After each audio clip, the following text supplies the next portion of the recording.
Welcome to episode 15 of You times 2, where we're on an adventure of discovering the two of us that are living this human experience. This little character that is walking upon the earth and the actor behind this character, which is a powerful, supernatural, eternal spirit being made of unconditional love. In the last episode, we started looking into how we can emotionally experience the spirit world through the five senses of our human upon the earth. We started with the taste of spirit, which we looked into what figuratively goes into our mouth and comes out of it.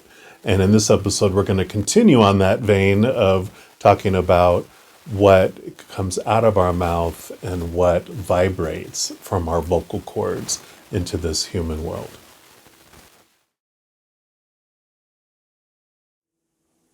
When they wanted me to name this episode casting a spell upon ourselves from a place of unconditional love and light, I was like, are you sure you want to use that phrase, cast a spell? That may not sit well with some people. And they replied immediately, yes, it's going to rattle some people's cages. And yes, we want it to rattle some people's cages. And I was taken aback a little bit, but then they reminded me of when my cage was rattled around, using tarot cards and oracle cards to do readings. And I was, of course, very skeptical of that because of my I spent a couple of decades in organized religion, which had just had a blanket belief that tarot cards were just of the devil and evil and shouldn't be looked at all. And so when I was nudged towards using those oracle and tarot cards for readings, I was like, let me just tap in and go make sure I'm not being pulled away into darkness. And I asked the creator, I'm like, so is this you nudging me towards that? Because it feels like you. And then the creator was like, yes. He was like showing me that anything can be used to help us connect with the creator and with the spirit world of unconditional love and light. He said, it's like a knife. A knife can be used to, cut someone's rope to set them free. It can be used to cut down food, to feed people, even to chop up food to cook. It can be used for surgery to help someone, feel better and to heal. And so, he was showing me all of those things of higher vibration of love that knife can be used for. And then, of course, they said, and it can be used from a fear place, a lower vibration, to threaten someone or cut someone or end someone's life. So he was basically showing me that it doesn't matter what it is, it's how it's being used and the energy for which it's being used. And I've been doing readings for, like over 25 years now. And I've had so many, God winks and confirmations and information that have come through those card readings for myself and for others. And so I'm like, well, hey, I think the creator was right. So I'm also reminded of a few scriptures actually from the Christian Bible. 1 John 4:8, it says, he who does not love does not know God, for God is love. So that showed me that whatever is of love is of God, and that which is not of love is not of God. And also 2 Timothy 1:7, which says, for God has not given us a spirit of fear, but of power and of love and of a sound mind. So maybe our cages of fear and conditions and rules about all those restrictions on how the creator and the spirit world can communicate with us, maybe they're being shaken up. If we have this belief where a word like spell, ignites fear within us because of our belief around it, then that belief maybe isn't of God because it's not of love. And so maybe instead we can look at a phrase of cast a spell and just be calm about it and look and go, oh, Creator, how can you expand our love and our awareness and our wisdom of you and our relationship with you through that? So, if you are still watching this with an open heart and an open mind, then bravo. Thank you for walking in this moment with that amazing love that's inside you. Casting a spell is about our intention, about our belief, and we're really doing it every second of our life. And I kind of like it brings awareness around what I'm, saying out of my mouth and what self-talk is I'm allowing to spin around inside my head.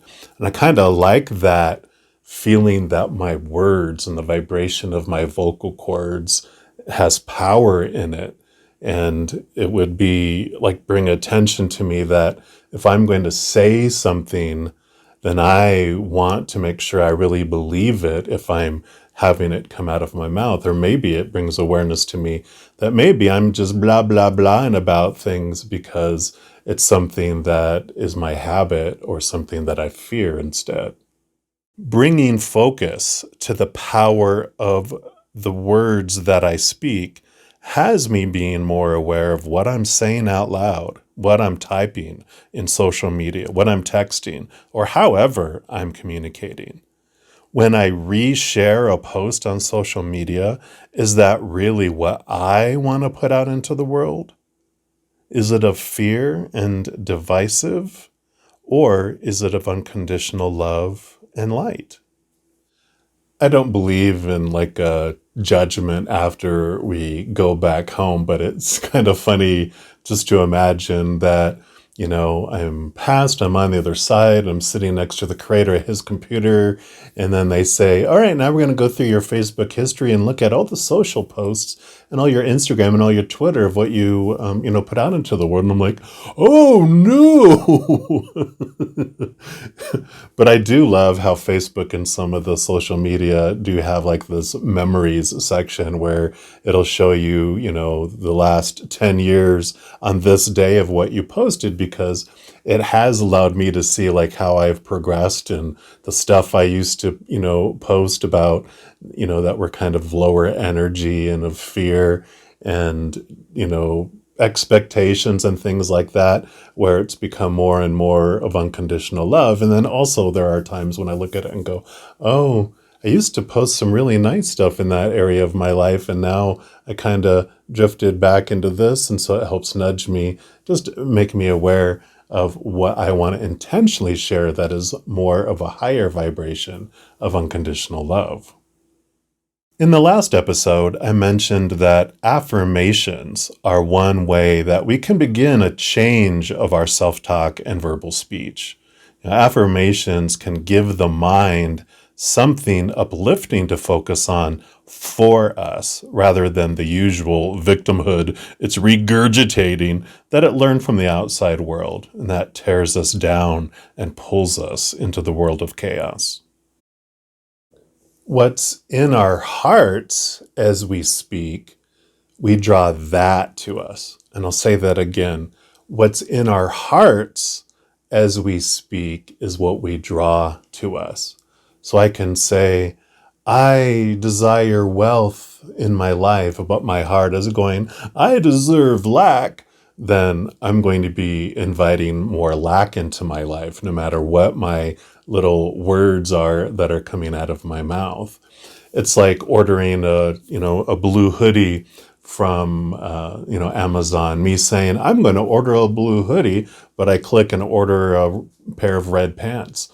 I'm going to receive a very bright red of pants instead.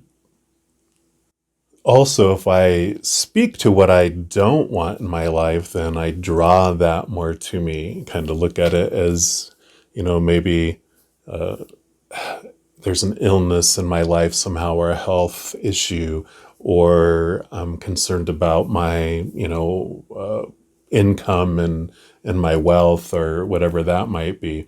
So if that was a mangy old dog named Illness and another mangy old, flea-infested dog named, Lack, then I'm like, if I mention illness, illness, illness, illness goes, whoa, and illness comes toward me, right? Or I'm like, oh, I'm just lacking in my life. Lack, the little dog named Lack hears it and it comes to you. So whatever we speak about, whatever is our intention in our heart, whatever all the self-talk is going on, is what we draw to us. So I can instead talk about health.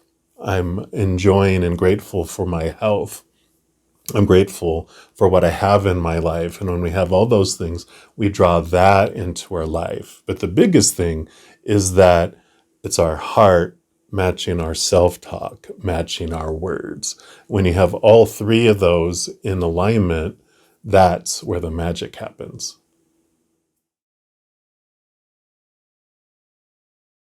Thus, step one in casting a spell upon ourselves from a place of unconditional love and light is to ground ourselves emotionally into a place of where we feel we are unconditionally loved. We believe it and we have all of that flowing through us.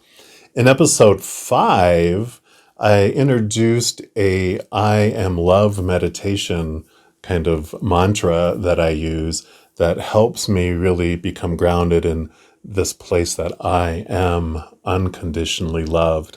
I am made of unconditional love, and that love flows out to the world. And so it really helps me get grounded in that place where I feel worthy of unconditional love. I feel worthy of abundance and health and all those things. So you, of course, know yourself better than anyone else. So you know those things that can help bring you to that place. But if you want to check those out, I will link that episode 5 link in the description box below, and I'll throw a link at the end of the video as well if you want to take a look at those. And step 2 becomes actually uttering the words. And so we are focusing in on balancing our emotions with our self-talk, with what the words we're speaking. And we can know if we're kind of saying things from a place of fear because it sounds like a little kid, a little child who feels unsafe and out of control, wanting things, not paying attention to how it's impacting others or may impact others, or if it's even for our highest adventure here. And it sounds like, gimme, gimme, gimme, gimme now. Or let my preferred political candidate win. Let my ex break up with their new love so they'll come back to me. Let me get that position instead of that other undeserving person. Let that dictator of that country die to bring peace to the world. Let me have nothing wrong with my body. Let me win Powerball so I'll never have to worry about money again.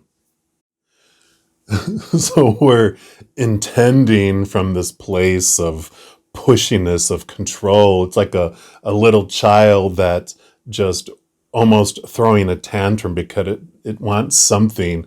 It wants the outside world to match up to what it thinks it should be and trying to force all that. But instead, because we're coming from this place of fear and defensiveness and control, etc., those things are expanding and growing instead. But we can kind of flip that, and instead of trying to be forceful and trying to control things, we can become receptive and open ourselves up. We can become a chalice, a giant cup, asking for the perfect things for our adventure here in our lives. We can ask for the perfect family, the perfect partner, the perfect friends, the perfect job, the perfect education, whatever perfect circumstance we're looking for, the perfect health, the perfect wealth, whatever it may be. Instead of trying to control everything, we ask the Creator and we just become this open, like I said, an open cup to allow that to be given to us instead of that, controlling kind of fearful energy. So rather than having all that other energy I talked about of fear expand, then instead we have this unconditional love that fills up our life, this joy this peace, this laughter instead. So become a chalice, become a cup, trust the Creator, and let go of control. I know the first time that I actually spoke the words, I cast a spell upon myself, I actually got shivers all over my body. It felt like this empowerment that came. So I'm going to give you some examples of how you can use that intention, casting that spell upon yourself. And of course, after I've grounded myself in the unconditional love and light of the Creator, then this is what I speak. I cast a spell upon myself. Perfect health for my adventure, I invite you. I cast a spell upon myself. I cast a spell upon myself. Perfect wealth for my adventure, I invite you. I cast a spell upon myself. I cast a spell upon myself. Perfect political leader for my adventure, I invite you. I cast a spell upon myself. I cast a spell upon myself. Perfect relationship for my adventure, I invite you. I cast a spell upon myself. I cast a spell upon myself. Perfect job, perfect position for my adventure in this life, I invite you. I cast a spell upon myself. I cast a spell upon myself. Perfect world leaders for my adventure, I invite you. I cast a spell upon myself. We don't know what is, for our highest experience. We may not know that, how our thread of our life is intertwining with everything else that's going on in life and how everyone else is impacting us. It could be for our highest experience here. So when we cast or intend with that, kind of approach, then that allows us to flow with the unconditional love and light for our lives that will bring us to our highest experience of having that love and that contrast of our lives come into our life. And we're able to flow with that, which brings us into step 3, which is letting go with gratitude.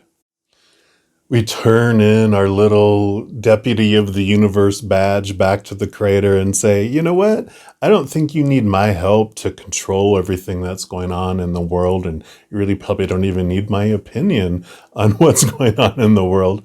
And we can trust that our future and that everything that is unfolding is in the very capable hands of the Creator and all of the support team that we have on the other sides. We may not understand now why things are happening and how it is for us and it's not happening to us. But when we get back to the other side, we'll probably go, oh, that's why that was happening. So instead of trying to invest all this energy and intention and everything into things outside of our control, we can focus on the 2 things that are within our control. The story we apply to whatever situation is happening in our lives, and the emotion that we want to feel as we go through the situation. So we cast those spells upon ourselves to help transform the energies that we're expanding and growing in our lives. So I cast a spell upon myself to bring the perfect viewers of this video. I cast a spell upon myself. Next episode, I'm going to be talking about what I call creating a hedge of peace and love and light around us that helps just bring this kind of bubble of that peace and love and joy around us. And I'm going to share some of the experiences that I've had around that. So it's going to be pretty cool. But in the meantime, if you are looking for more messages of love from above, in addition to these YOUx2 videos, I also put out monthly readings for each zodiac sign, weekly energy updates for each of the elements like fire signs, water signs, etc., and a few other types of videos. So if you don't want to miss out on any of those messages, if you give this video a little thumbs up and click the like button, also click this subscribe button, and that gives you access to this notification bell. And when you go in there, if you just select the all option, then it'd be notified of any new videos that come out on this channel. Also, doing any of those things helps spread the love, because when you like a video, you share a video, you comment on a video, or you subscribe to a channel, the YouTube algorithm gets very excited and wants to share the videos of that channel with other people as well. So if you feel inspired to do any of those things, I am very grateful for that. Also, those readings that I put out are just general readings. And if you're looking for even more specific information for your specific life, I do currently offer personal readings, and all that information is in the description box below. All right, my beautiful people, just know as you're going throughout this next week that every second of every day of your life, you are unconditionally loved by the Creator of all things. And of course, I love you too. Have an amazing week. I'm sure I'll be talking to you very soon. And until then, you hang in there and you take care.